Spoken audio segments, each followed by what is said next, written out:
يخيب ديربي بين الرجاء والوداد آمال جماهير العريضة اللي حجت إلى ملعب المركب الرياضي محمد الخامس بعد أن انتهى اللقاء بالتعادل السلبي في مباراة باهتة على جميع المستويات.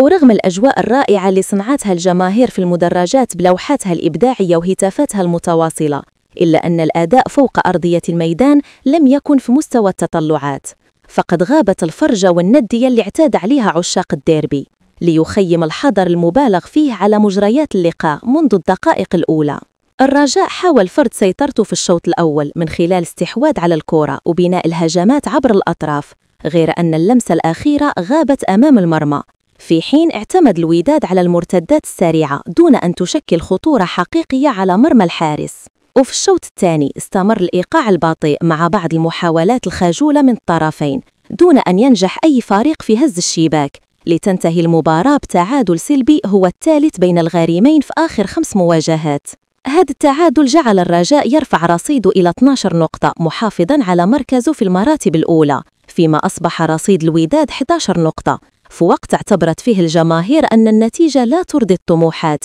ولا تعكس حجم وانتظارات الديربي البيضاوي. ورغم خيبة الأمل من الناحية الفنية، أكدت الجماهير مرة أخرى أنها الرقم الصعب في معادلة الديربي، إذ أبدعت في المدرجات وقدمت عرضاً جماهيرياً عالمياً أعاد للواجهة الصورة الحضارية لكرة القدم المغربية.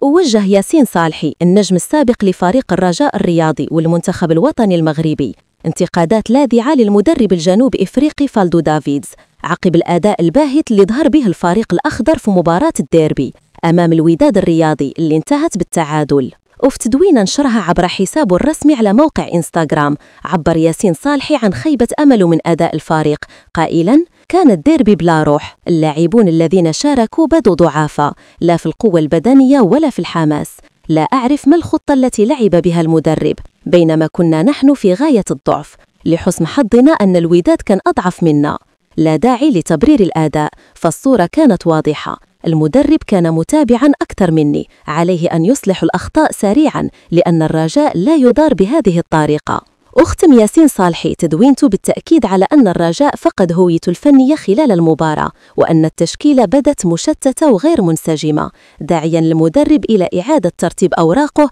واستعادة الروح القتالية التي تميز الفريق الأخضر في المواجهات الكبرى. لتشجيعنا على مواصلة العمل وخلق أفكار إبداعية، لا تنسوا الاشتراك بالقناة وتفعيل الجرس وترك تعليقاتكم على الفيديو لكي يوصلك الجديد أولاً بأول.